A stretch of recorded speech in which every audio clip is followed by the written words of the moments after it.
Hi friends, ಎಲ್ರಿಗೂ ನಮಸ್ಕಾರ. ತುಂಬ ದಿನದಿಂದ ವೀಡಿಯೋ ಮಾಡಿರಲಿಲ್ಲ. ಯಾಕೆ ಅಂದರೆ ನಾನು ಯಾವಾಗಲೂ ಆಲ್ಮೋಸ್ಟ್ ಬ್ಯುಸಿ ಇರ್ತೀನಿ. ಈ ವೆಡ್ಡಿಂಗ್ ಫೀಲ್ಡ್ ಅಂತ ಹೇಳಿದ್ರೆ ನಾನು ಅಂದ್ಕೊಂಡಿದ್ದೆ ಸ್ವಲ್ಪ ಖಾಲಿ ಇರ್ಬೋದು, ಕೆಲವೊಂದು ಟೈಮಲ್ಲಿ ಫ್ರೀ ಇದ್ದಾಗ ಯೂಟ್ಯೂಬ್ ವೀಡಿಯೋಸ್ ಮಾಡ್ಬೋದು ಅಂದ್ಕೊಂಡಿದ್ದೆ. ಬಟ್ ಮಾಡೋಕ್ಕಾಗಿರಲಿಲ್ಲ ನನಗೂ ಕೂಡ. ಇವತ್ತು ವಿಡಿಯೋ ಮಾಡ್ತಿರೋ ಉದ್ದೇಶ ಏನು ಅಂತ ಹೇಳಿದ್ರೆ, ನನ್ನ 4 ವರ್ಷದ ಫೋಟೋಗ್ರಫಿ ಜರ್ನಿ ಬಗ್ಗೆ ನಿಮಗೆಲ್ಲ ತಿಳಿಸ್ಕೊಡ್ಬೇಕಂತ ಅನ್ನಿಸ್ತು. ಸೊ ಇದರಲ್ಲಿ ನನಗೆ ಏನೇನು ಬೆನಿಫಿಟ್ ಆಯಿತು, ಏನೇನು ಹೆಲ್ಪ್ ಆಯಿತು, ಏನೇನೆಲ್ಲ ಪಡ್ಕೊಂಡೆ, ಏನೇನೆಲ್ಲ ಕಳ್ಕೊಂಡೆ ಅನ್ನೋದನ್ನು ಕೂಡ ಈ ವಿಡಿಯೋದಲ್ಲಿ ಪೂರ್ತಿಯಾಗಿ ಹೇಳ್ತಾ ಇದ್ದೀನಿ. ನೀವು ಈ ವಿಡಿಯೋನ ಪೂರ್ತಿ ನೋಡಿ, ನಿಮ್ಗೆ ಚೂರು ಹೆಲ್ಪ್ ಆಗ್ಬೋದು. ಸ್ಟಾರ್ಟ್ ಮಾಡ್ತಿದ್ರೆ ಅಂದರೆ ಯಾವ ಥರ ಕರೆಕ್ಷನ್ ಮಾಡ್ಕೋಬೋದು, ಡೆವಲಪ್ ಮಾಡ್ಕೋಬೋದು ಅನ್ನೋದ್ರ ಬಗ್ಗೆ ಸ್ವಲ್ಪ ಐಡಿಯಾ ಬರ್ಬೋದು. ಅದೇ ರೀತಿ ಏನಿದ್ದರೆ ಅಂದರೆ ಏನು ಕ್ವಾಲಿಟೀಸ್ ಇದ್ದರೆ ಈ ಫೀಲ್ಡಿಗೆ ಬರಬೇಕು ಅನ್ನೋದು ಕೂಡ ನಿಮಗೆ ಗೊತ್ತಾಗ್ಬೋದು.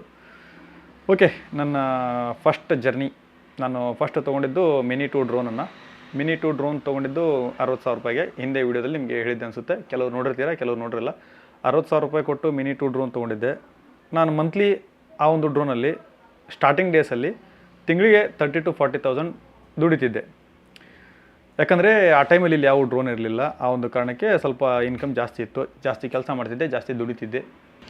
ನನಗೆ ಗೊತ್ತಿತ್ತು ಒಂದೇ ಕೆಲಸನ ಮಾಡ್ಕೊಂಡಿದ್ರೆ ಮುಂದೆ ಆಗೋದಿಲ್ಲ ಅಂತ. ಆ ಟೈಮಲ್ಲಿ ನಾನು ಇದನ್ನ ಮಿಸ್ಟೇಕ್ ಅನ್ಕೋತಿರೋ ಏನು ಅನ್ಕೋತಿರೋ ಗೊತ್ತಿಲ್ಲ, ತುಂಬ ಜನಕ್ಕೆ ಡ್ರೋನ್ ಎಲ್ಲಿ ಸಿಗುತ್ತೆ, ಎಲ್ಲಿ ಅವೈಲೇಬಿಲಿಟಿ ಇದೆ ಅಂತ ಹೇಳ್ಕೊಟ್ಟೆ. ಆಮೇಲೆ ನನಗಿರೋ ಎಕ್ಸ್ಟ್ರಾ ಆರ್ಡರ್ಸ್ನ ಬೇರೆಯವ್ರಿಗೆ ಬಿಟ್ಕೊಟ್ಟೆ. ಅದರಿಂದ ಕೂಡ ನನಗೆ ಸ್ವಲ್ಪ ಮಾರ್ಕೆಟ್ ಕಡಿಮೆ ಆಯಿತು. ಇದನ್ನು ನಾನು ಮೈನಸ್ ಅನ್ನೋದಿಲ್ಲ, ಯಾಕೆಂತ ಹೇಳಿದ್ರೆ ಯಾರೇ ಆಗಲಿ ನಾನು ಹೇಳ್ಕೊಡದೇ ಇದ್ದರೂ ಅವ್ರದ್ದೇ ಆದ ದಾರಿ ಹುಡ್ಕೊಂಡು ಯಾವುದೇ ಬಿಸ್ನೆಸ್ ಇರಲಿ ಕಾಂಪಿಟೇಟರ್ಸ್ ಬರ್ತಾರೆ. ಅದೇ ರೀತಿ ನಾನೇ ಹೇಳ್ಕೊಟ್ಟಿದ್ರಿಂದ ನಾನು ಅವ್ರನ್ನ ಕಾಂಪಿಟೇಟರ್ಸ್ ಅಂತ ಟ್ರೀಟ್ ಮಾಡಲಿಲ್ಲ. ಅವ್ರನ್ನ ಇವಾಗಲೂ ಕೂಡ ಫ್ರೆಂಡ್ಸ್ ಅಂತಲೇ ಟ್ರೀಟ್ ಮಾಡ್ತೀನಿ. ನಿಜ ನನಗೆ ಕೆಲವೊಂದಿಷ್ಟು ಕಡಿಮೆ ಆಗಿರ್ಬೋದು ಆ ಟೈಮಲ್ಲಿ ಆರ್ಡರ್ಸ್ಗಳು, ಬಟ್ ಆದರೂ ಕೂಡ ನಾನು ಅವ್ರನ್ನ ಕಾಂಪಿಟೇಟರ್ಸ್ ಅಂದ್ಕೊಳ್ಳಿಲ್ಲ, ಫ್ರೆಂಡ್ಸ್ ಅಂತಂದೇ ಅಂದ್ಕೊಂಡೆ. ಅದಾದಮೇಲೆ ನನಗೆ ಗೊತ್ತಿತ್ತು ನಂದು ಮೇನ್ ಇಂಟೆನ್ಷನ್ ಅದಿರಲಿಲ್ಲ. ಆ್ಯಕ್ಚುಲಿ ಏನಂತ ಹೇಳಿದ್ರೆ, ನಾನು ಪ್ರೀ ವೆಡ್ಡಿಂಗ್ ಶೂಟ್ ಮಾಡಬೇಕು ಅನ್ನೋ ಇಂಟೆನ್ಷನಲ್ಲೇ ಈ ಫೀಲ್ಡಿಗೆ ಬಂದಿದ್ದು. ಆ್ಯಕ್ಚುಲಿ ಈ ಫೀಲ್ಡಿಗೆ ಬರೋದಕ್ಕಿಂತ ಮುಂಚೆ ನಾನು ಮೇನಾಗಿ ಯೋಚನೆ ಮಾಡಿದ್ದು ಯೂಟ್ಯೂಬರ್ ಆಗಬೇಕು ಅಂತ. ಯೂಟ್ಯೂಬರ್ ಆಗಬೇಕು, ಇವಾಗ ಏನು ನೀವು ಈ ಸೆಟಪ್ ನೋಡ್ತಿದ್ರೆ ಇದು ನನ್ನ ಬಿಗ್ಗೆಸ್ಟ್ ಡ್ರೀಮ್ ಸೆಟಪ್. ಬಟ್ ಇವಾಗ ನನ್ನ ಹತ್ರ ಇದೆ, ಮಾಡೋಕ್ಕಾಗ್ತಾಯಿಲ್ಲ. ಯಾಕೆಂದರೆ ಅದಕ್ಕಿಂತ ಬೆಟರ್ ವೆಡ್ಡಿಂಗ್ ಫೀಲ್ಡ್ ಅನಿಸಿತ್ತು. ವೆಡ್ಡಿಂಗ್ ಫೀಲ್ಡಲ್ಲಿ ಮಾಡ್ತಾಯಿದ್ದೆ, ಅದಕ್ಕಿಂತ ಬೆಟರ್ ಕೂಡ ಇತ್ತು, ಬೆಟರ್ ಕೂಡ ಇದೆ. ಬಟ್ ನನಗೆ ಕೆಲವೊಂದಿಷ್ಟು ಪ್ರಾಬ್ಲಮ್ ಬಂದು, ಅದ್ರ ಬಗ್ಗೆಯೂ ಈ ವಿಡಿಯೋದಲ್ಲಿ ಹೇಳ್ತೀನಿ. ನೆಕ್ಸ್ಟು ಡ್ರೋನ್ ಆದಮೇಲೆ ಕಂಪ್ಯೂಟ್ರು ಅದೆಲ್ಲ ತೊಗೊಂಡೆ, ಗಿಂಬಲ್ ಎಲ್ಲ ತೊಗೊಂಡೆ. ಈ ಹಳೆಯ ಫೋಟೋಗ್ರಾಫರ್ಸ್ ಎಲ್ಲ ಆರ್ಡರ್ ಕೊಡೋದಕ್ಕೆ ಸ್ಟಾರ್ಟ್ ಮಾಡಿದರು. ಪ್ರೀ ವೆಡ್ಡಿಂಗ್ ಜರ್ನಿನ ಸ್ಟಾರ್ಟ್ ಮಾಡಿದೆ, ಚೆನ್ನಾಗಾಯಿತು. ಸ್ಟಾರ್ಟಿಂಗ್ ಡೇಸಲ್ಲೆಲ್ಲ ಸಬ್ ಆರ್ಡರ್ನ ಮಾಡ್ತಿದ್ದೆ. ಅದು ನಿಮಗೆ ಈ ಫೀಲ್ಡಲ್ಲಿ ಇರೋರಿಗೆ ಗೊತ್ತಿರುತ್ತೆ. ಹೋಗ್ತಾ ಓನ್ ಆರ್ಡರ್ಸ್ ಬರೋದಕ್ಕೆ ಸ್ಟಾರ್ಟ್ ಮಾಡಿದ್ವು. ನಾನು ಕೂಡ ಸ್ಟುಡಿಯೋನ ಸ್ಟಾರ್ಟ್ ಮಾಡಿದೆ, ಸ್ಟುಡಿಯೋ ಓಪನ್ ಮಾಡಿದೆ. ನಾನು ನಮ್ಮಣ್ಣ ಸೇರಿಕೊಂಡು 3 ವರ್ಷ ಜೊತೆ ಕೆಲಸ ಮಾಡಿದ್ವಿ. ಚೆನ್ನಾಗಿ ಕೆಲಸ ಮಾಡಿದ್ವಿ. ಇಬ್ಬರು ಕೂಡ ಸಣ್ಣ ಪುಟ್ಟ ಮನಸ್ತಾಪಗಳು ಇದ್ದರೂ ಕೂಡ ಅದನ್ನು ಫೈಟ್ ಮಾಡಿಕೊಂಡು ನಮ್ಮಲ್ಲೇ ಇಟ್ಕೊಂಡು ಇಲ್ಲಿವರೆಗೂ ಈ ಒಂದು ಸ್ಟುಡಿಯೋನ ಮಾಡ್ತಾ ಬಂದ್ವಿ. ಸಿಕ್ಕಾಪಟ್ಟೆ ಪ್ರೀ ವೆಡ್ಡಿಂಗ್ಸು ಮತ್ತು ವೆಡ್ಡಿಂಗ್ಗಳನ್ನು ಮಾಡಿದ್ವಿ. ತುಂಬ ಜನ ಅಪ್ರಿಷಿಯೇಟ್ ಮಾಡಿದರು. ಅಂದರೆ ಯಾರ್ಯಾರು ಅಂತ ಹೇಳಿದ್ರೆ, ನಮಗೆ ಕಲಿಸಿರ್ತಕ್ಕಂಥ ಗುರುಗಳು, ನಮ್ಮ ಅಣ್ಣನಿಗೆ ಕಲಿಸಿರ್ತಕ್ಕಂಥ ಗುರುಗಳು, ಫ್ರೆಂಡ್ ಸರ್ಕಲ್ಲು ಮತ್ತು ರಿಲೇಷನ್ನು ಎಲ್ಲ ಈ ಥರ ಎಲ್ಲ ಒಳ್ಳೆಯ ಪ್ರಶಂಸೆ ಇತ್ತು. ಅಂದರೆ ಪಾಸಿಟಿವ್ ರೆಸ್ಪಾನ್ಸ್ ಇತ್ತು. ನಾವು ಕೂಡ ಹಾಗೇ ಇದ್ವಿ, ಒಳ್ಳೆ ಕೆಲಸನ ಮಾಡ್ತಿದ್ವಿ, ಒಳ್ಳೆ ರಿಸಲ್ಟ್ ಕೊಟ್ವಿ ಕ್ಲೈಂಟ್ ಕೂಡ ಖುಷಿಯಾದರು. ನಂತರ ಈಗ 3 ವರ್ಷ ಆಯಿತು. 3 ವರ್ಷದಲ್ಲಿ ನಾನು ಮೊದಲೊಂದು ವಿಡಿಯೋ ಹಾಕಿದ್ದೆ, ನೀವು ಅದನ್ನು ನೋಡಿರ್ಬೋದು. ನೋಡಿಲ್ಲ ಅಂದರೆ ಇವಾಗ ಹಾಕ್ತೀನಿ, ನೋಡ್ಕೊಂಬನ್ನಿ. ಇನ್ನೊಂದು ಮೇನ್ ವಿಷಯ ಹೇಳಬೇಕು ಅಂತ ಹೇಳಿದ್ರೆ, ಫೋಟೋಗ್ರಫಿ ಫೀಲ್ಡಿಗೆ ಬರದೇ ಹೋಗಿದ್ರೆ ನಾನು ಅಂದ್ಕೊಂಡ್ರೆ ಕೆಲವು ಕನಸುಗಳಾಗಿ ಉಳಿತಿದ್ದು. ಅಂದರೆ ಈಗ ಫಾರ್ ಎಕ್ಸಾಂಪಲ್ ಒಂದು ಸೂಪರ್ ಬೈಕ್ ತೊಗೋಬೇಕು ಅನ್ನೋದು, ಅಥವಾ ಕಾರ್ ತೊಗೋಬೇಕು ಅನ್ನೋದು, ಅಥವಾ ಈ ಥರ ಒಂದು ಮನೆ ಕಟ್ಟಿಸ್ಬೇಕು ಅನ್ನೋ ಈ ಥರ ಎಲ್ಲ ಕೆಲವೊಂದಿಷ್ಟು ಡ್ರೀಮ್ಸ್ಗಳು ಕಾಮನ್ನಾಗಿ ಪ್ರತಿಯೊಬ್ಬ ಮಿಡ್ಲ್ ಕ್ಲಾಸ್ಗೂ ಇರುತ್ತೆ. ಸೊ ಫೋಟೋಗ್ರಫಿ ಫೀಲ್ಡಿಗೆ ಬರದೇ ಇದ್ದಿದ್ರೆ ಅವೆಲ್ಲ ನನಗೆ ಕನಸುಗಳಾಗಿ ಉಳಿದಿರ್ತಿದ್ವು. ಇವಾಗಲೂ ಕನಸುಗಳೇ, ಬಟ್ ನಾನು ಅವನ್ನ ಇವತ್ತಲ್ಲ ನಾಳೆ ಈಡೇರಿಸ್ಕೋತೀನಿ ಅನ್ನೋ ಒಂದು ಧೈರ್ಯ ನನಗಿದೆ. ಸೊ ನೋಡ್ಕೊಂಬಂದ್ರಲ್ಲ, ಈ ವಿಡಿಯೋದಲ್ಲಿ ನಾನು ಹೇಳಿದ್ದೆ ನಿಮಗೆ, ಅಂದರೆ ಈ ಫೀಲ್ಡಿಗೆ ಬಂದ ಮೇಲೆ ನನಗೆ ಬೈಕು ಅಥವಾ ಕಾರ್ ತೊಗೋಬೇಕು ಅಂದರೆ ಕಾನ್ಫಿಡೆಂಟ್ ಬಂದಿದೆ ಅಂತ. ಇವಾಗ ನಾನು ಬೈಕ್ ತೊಗೊಂಡಿದ್ದೀನಿ, ಅಂದರೆ R15 ಬೈಕ್ನೂ ತೊಗೊಂಡಿದ್ದೀನಿ. ಒಂದು ಕಾರ್ ತೊಗೋಬೇಕು ಅನ್ನೋ ಡ್ರೀಮ್ ಇತ್ತು, ಅದನ್ನು ಕೂಡ ತೊಗೊಂಡ್ವಿ, ಸುಜುಕಿ ಫ್ರಾಂಕ್ಸ್. ಮತ್ತು ನಮಗೆ ಸೆಲ್ಫ್ ಯೂಸ್ ಮಾಡೋದಕ್ಕೆ ಅಂತ ನಾನು ನಮ್ಮಣ್ಣ ಇಬ್ಬರು ಕೂಡ ಐಫೋನ್ ತೊಗೊಂಡಿದ್ವಿ. ಈ ಥರ ಬಂದರೆ ಒಳ್ಳೆ ಬೆನಿಫಿಟ್ ಇತ್ತು ನಮಗೆ ಈ ಒಂದು ಫೀಲ್ಡ್, ಯಾವುದೋ ಪ್ರೀ ವೆಡ್ಡಿಂಗು ಮತ್ತು ವೆಡ್ಡಿಂಗ್ ಫೀಲ್ಡು. ನಿಮ್ಗೆ ಅನ್ನಿಸ್ಬೋದು 4 ಇಯರ್ಸಲ್ಲಿ ಒಂದು ಕಾರ್ ತೊಗೊಳ್ಳೋದು, ಒಂದು ಬೈಕ್ ತೊಗೊಳ್ಳೋದು, ಈ ಥರ ಮೊಬೈಲ್ಗಳನ್ನೆಲ್ಲ ಯೂಸ್ ಮಾಡೋದು ದೊಡ್ಡ ಅಚೀವ್ಮೆಂಟ್ ಅಂತ ಅನಿಸಿರ್ಬೋದು. ಬಟ್ ನನಗೆ ಅದು ತುಂಬ ಚಿಕ್ಕದು. ಯಾಕೆ ಅಂತ ಹೇಳಿದ್ರೆ, ನಾನು ಹಾಕಿರೋ ಎಫರ್ಟ್ಗೆ ಅದು ತುಂಬ ಕಡಿಮೆ. ಯಾಕೆ ಅಂತ ಹೇಳಿದ್ರೆ, ನಾವು 4 ಪಟ್ಟು ಕೆಲಸ ಮಾಡಿದ್ದೀವಿ, ನಮಗೆ ಸಿಕ್ಕಿದ್ದು ಬರೀ 1 ಪಟ್ಟು. ಅಂದರೆ ಇವಾಗ ನೀವೇನು ನೋಡ್ತೀರಾ, ಒಂದು R15 ತೊಗೊಂಡಿದ್ದೀನಿ ಅಂತ ಹೇಳಿದ್ರೆ, ನಾನು ದುಡ್ದಿರೋ ಕೆಲಸ 4 R15 ತೊಗೊಳ್ಳೋಷ್ಟು ಕೆಲಸನ ನಾನು ಮಾಡಿದ್ದೆ. ಆದರೆ ನನಗೆ ಸಿಕ್ಕಿದ್ದು ಒಂದೇ R15. ಸೊ ಈ ಒಂದು 4 ವರ್ಷದ ಜರ್ನಿಯಲ್ಲಿ ನನಗೆ ತುಂಬ ಖುಷಿ ಆಯಿತು. ಈ ಒಂದು ಅಚೀವ್ಮೆಂಟನ್ನು ನೋಡಿ ನಾನು ನನ್ನ ಫ್ಯೂಚರ್ನ ಯಾವ ರೀತಿ ಪ್ರೆಡಿಕ್ಟ್ ಮಾಡಿದ್ದೆ ಅಂತ ಹೇಳಿದ್ರೆ, ಇನ್ನೂ ಚೆನ್ನಾಗಿರ್ಬೋದು, ಸೆಟ್ಲ್ ಆಗ್ಬೋದು, ಒಳ್ಳೆ ಮನೆ ಕಟ್ಸ್ಕೋಬೋದು, ಒಂದು ಒಳ್ಳೆ ರೀತಿಯ ಅಸೆಟ್ಗಳನ್ನು ಕೂಡ ಮಾಡ್ಬೋದು, ಒಳ್ಳೆ ಲೈಫ್ನ ಲೀಡ್ ಮಾಡ್ಬೋದು ಅಂತ ಅಂದ್ಕೊಂಡೆ. ಇದನ್ನೆಲ್ಲ ನಡೆಸೋದಕ್ಕೆ ಮೇನ್ ಪ್ರಾಬ್ಲಮ್ ಅಂತ ಹೇಳಿದ್ರೆ ನನಗೆ ಕಮ್ಯುನಿಕೇಷನ್ ಸ್ಕಿಲ್ ಇಲ್ಲದೆ ಇರೋದು. ಯಾಕೆ ಅಂತ ಹೇಳಿದ್ರೆ ಈಗ ಕ್ಲೈಂಟ್ ಹೆಂಗೆ ಅಂತ ಹೇಳಿದ್ರೆ ಸರಿಯಾಗಿಲ್ಲ ಅಂದ್ರೂ ಫುಲ್ಲು ಹೈಪ್ ಕ್ರಿಯೇಟ್ ಮಾಡಿ ಹಾಗಾಗಿದೆ ಹಿಂಗಾಗಿದೆ ಚೆನ್ನಾಗಾಗಿದೆ ನಿಮ್ಮ ಥರ ಯಾರೂ ಮಾಡ್ತಿಲ್ಲ ಸರ್, ನೀವು ಹೀರೋಯಿನ್ಗಿಂತ ಚೆನ್ನಾಗಿ ಮಾಡ್ತಿದ್ದೀರಾ ಅಂತ ಹೈಪ್ ಕ್ರಿಯೇಟ್ ಮಾಡಿ ಸುಳ್ಳು ಹೇಳೋದಕ್ಕೆ ನನಗೆ ಬರೋದು ಇಲ್ಲ. ನಮ್ಮ ಕೈಲಿ ಎಷ್ಟಾಗಿರುತ್ತೋ ಅಷ್ಟು ಎಫರ್ಟನ್ನು ಹಾಕಿದ್ದೆ, ಅಷ್ಟೇ ಚೆನ್ನಾಗಿ ಕೂಡ ಮಾಡಿದ್ದೆ. ಯಾವ ಥರ ಅಂತ ಹೇಳಿದ್ರೆ ಒಂದು ಹೀರೋಯಿನ್ ಯಾವ ರೀತಿ ಅವರು ಫಿಲಮ್ನವ್ರು ತೋರಿಸ್ತಾರೋ ಅಷ್ಟು, ಅಂದರೆ ನಮ್ಮ ಕ್ಯಾಮ್ರಾನ ಯೂಸ್ ಮಾಡಿಕೊಂಡು ನಮ್ಮ ಗಿಂಬಲನ್ನು ಯೂಸ್ ಮಾಡಿಕೊಂಡು ಅವರ ಎಕ್ಸ್ಪ್ರೆಷನ್ ಅದನ್ನೆಲ್ಲ ಯೂಸ್ ಮಾಡಿಕೊಂಡು ನಾನು ಎಷ್ಟು ಸಾಧ್ಯನೋ ಅಷ್ಟು ಔಟ್ಪುಟ್ಟನ್ನು ಕೊಟ್ಟಿದ್ದೆ. ಅದನ್ನು ಹೈಪ್ ಮಾಡಿ ಹೇಳೋಷ್ಟು ಕ್ರಿಯೇಟಿವಿಟಿ, ಕಮ್ಯುನಿಕೇಷನ್ ಸ್ಕಿಲ್ ನಮ್ಮ ಹತ್ರ ಇಲ್ಲದೆ ಇರೋ ಕಾರಣನೂ ಕೂಡ ಒಂದು ಹೌದು. ಆರ್ಡ್ರ್ಗಳನ್ನ ತೊಗೊಳ್ಳುವಾಗ ಅವ್ರಿಗೆ ಯಾವ ರೀತಿ ನಾವು ತಿಳಿಸಿ ಹೇಳ್ತೀವಿ, ಅದಾದಮೇಲೆ ಪೇಮೆಂಟನ್ನು ಯಾವ ರೀತಿ ಇಸ್ಕೋತೀವಿ, ಈ ಥರ ಸುಮಾರು ಕಮ್ಯುನಿಕೇಷನ್ ಅಂದರೆ ನಿಮ್ಗೆ ಗೊತ್ತಿರುತ್ತೆ ಕಮ್ಯುನಿಕೇಷನ್ ಸ್ಕಿಲ್ ಅಂದರೆ.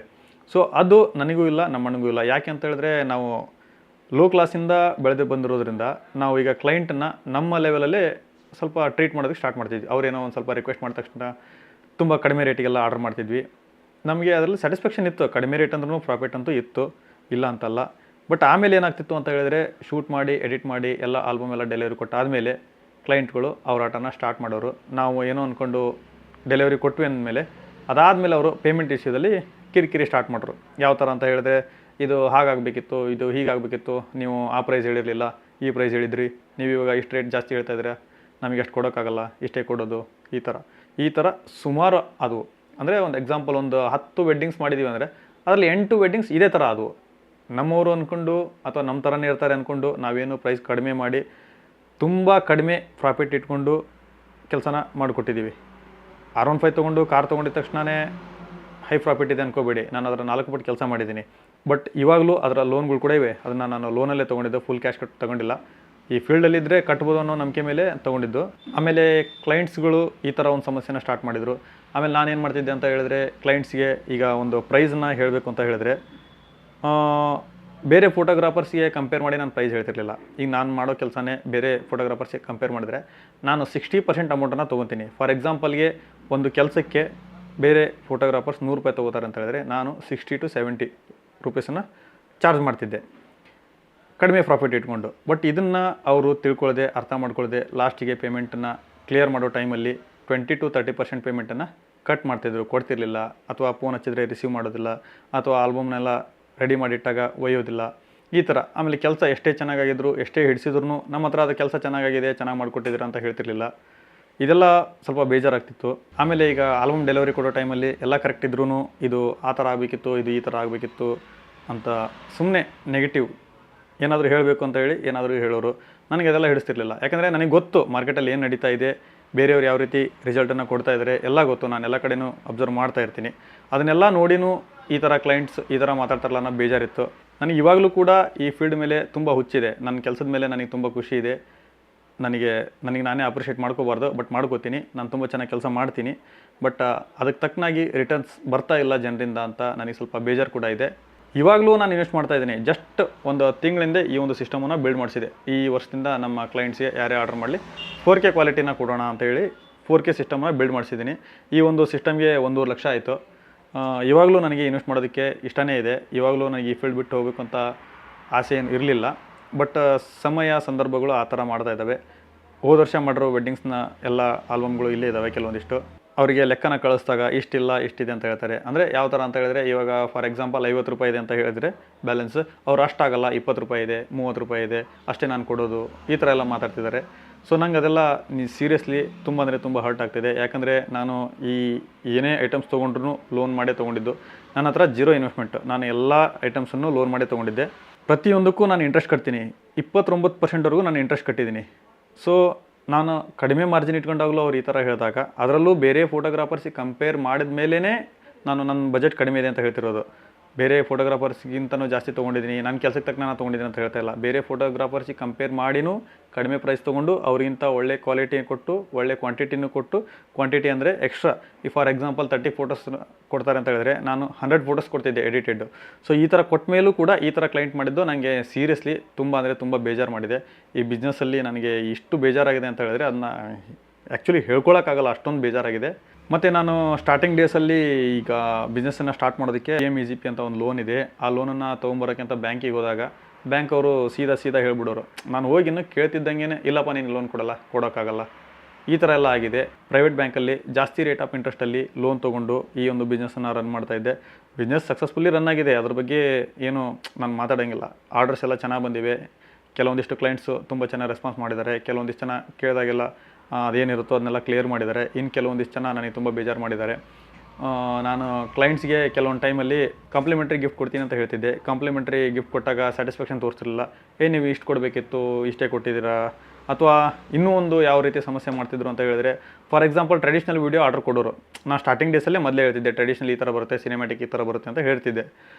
ಮದುವೆ ಎಲ್ಲ ಮುಗಿದ್ಮೇಲೆ ವೀಡಿಯೋ ಎಲ್ಲ ಡೆಲಿವರಿ ಮಾಡಿದ್ಮೇಲೆ ನೀವು ಈ ಥರ ವೀಡಿಯೋ ಕೊಟ್ಟಿದ್ದೀರಾ, ಈ ಥರ ವೀಡಿಯೋ ಕೊಟ್ಟಿಲ್ಲ ಅಂತ ಕ್ವಶನ್ ಮಾಡ್ತಾರೆ. ಅವರು ಟ್ರೆಡಿಷ್ನಲ್ ವೀಡಿಯೋ ಕೊಟ್ಟು ಸಿನಿಮ್ಯಾಟಿಕ್ ವೀಡಿಯೋ ಕೇಳೋರು. ಸೊ ಅದೇ ಬೇರೆ ಇದೇ ಬೇರೆ. ಅದನ್ನು ಕೂಡ ಅರ್ಥ ಮಾಡ್ಕೊಳ್ಳದೆ ಅಥವಾ ಗೊತ್ತಿದ್ದೋ ಪೇಮೆಂಟನ್ನು ಕೊಡಬೇಕು ಅಂತ ಈ ಥರ ಮಾತಾಡ್ತಿದ್ರು, ಗೊತ್ತಿಲ್ಲ. ಈ ಥರ ಎಲ್ಲ ಸಮಸ್ಯೆಗಳನ್ನ ಮಾಡ್ತಿದ್ದಾರೆ ಕ್ಲೈಂಟ್ಸು. ನನಗೆ ಆಗ್ತಿಲ್ಲ. ಎಲ್ರಿಗೂ ರಿಕ್ವೆಸ್ಟ್ ಮಾಡ್ಕೊಳ್ಳೋದು ಏನಂತ ಹೇಳಿದ್ರೆ, ನನಗೆ ಮಾಡಿದಾಗೆ ಬೇರೆ ಫೋಟೋಗ್ರಾಫರ್ಸ್ಗೆ ದಯವಿಟ್ಟು ಮಾಡೋಕ್ಕೋಗಬೇಡಿ. ಹಂಗಂತ ಎಲ್ಲ ಫೋಟೋಗ್ರಾಫರ್ಸು ಕರೆಕ್ಟಾಗಿರ್ತಾರೆ ಅಂತಂದು ನಾನು ಹೇಳ್ತಾ ಇಲ್ಲ. ಕೆಲವು ಫೋಟೋಗ್ರಾಫರ್ಸ್ ಇದ್ದಾರೆ, ದುಡ್ಡು ತೊಗೊಂಡು ಡೆಲಿವರಿ ಕೊಡ್ದಂಗೆ ಓಡೋಗಿದ್ದಾರೆ. ಕೆಲವೊಂದಿಷ್ಟು ವೀಡಿಯೋಸ್ಗಳನ್ನ ಡಾಟಾಗಳನ್ನು ಡಿಲೀಟ್ ಮಾಡಿದ್ದಾರೆ. ನಾನು ಅದಕ್ಕೂ ಒಪ್ಕೋತೀನಿ, ಕೆಲವು ಫೋಟೋಗ್ರಾಫರ್ಸ್ಗಳು ತಪ್ಪು ಮಾಡಿರ್ತಾರೆ ಅಂತ. ಕೆಲವೊಂದು ಟೆಕ್ನಿಕಲ್ ಮಿಸ್ಟೇಕಿಂದ ಕೆಲವೊಂದಿಷ್ಟು ತಪ್ಪುಗಳು ನಡೆದಿರ್ತವೆ. ನಾನು ಒಪ್ಕೋತೀನಿ, ಎಲ್ಲನೂ ಒಪ್ಕೋತೀನಿ. ಬಟ್ ಸರಿಯಾಗಿದ್ದವ್ರಿಗಾದರೂ ಸರಿಯಾಗಿ ರೆಸ್ಪಾನ್ಸ್ ಮಾಡಿ. ಸಾಧ್ಯ ಆದರೆ ಯೂಟ್ಯೂಬನ್ನ ಕಂಟಿನ್ಯೂ ಮಾಡ್ತೀನಿ. ಯಾಕಂದರೆ ಈ ವೆಡ್ಡಿಂಗ್ನ ಪಾರ್ಟ್ ಟೈಮಾಗಿ ತೊಗೋತೀನಿ. ಇನ್ಮೇಲೆ ಯೂಟ್ಯೂಬನ್ನೇ ಫುಲ್ ಟೈಮ್ ತೊಗೊಳೋದಕ್ಕೆ ಟ್ರೈ ಮಾಡ್ತೀನಿ. ನೋಡೋಣ ಏನಾಗುತ್ತೋ ಗೊತ್ತಿಲ್ಲ. ಬಟ್ ಇದೇ ಫೈನಲ್ ಅಂತೂ ಅಲ್ಲ. ನೋಡಬೇಕು ಮುಂದಿನ ದಿನಗಳಲ್ಲಿ ಏನಾಗುತ್ತೆ ಅಂತ. ಓಕೆ, ಮತ್ತೆ ಮುಂದಿನ ವಿಡಿಯೋದಲ್ಲಿ ಸಿಗ್ತೀನಿ. ಅಲ್ಲಿವರೆಗೂ ಟೇಕ್ ಕೇರ್. ಬಾಯ್ ಬಾಯ್.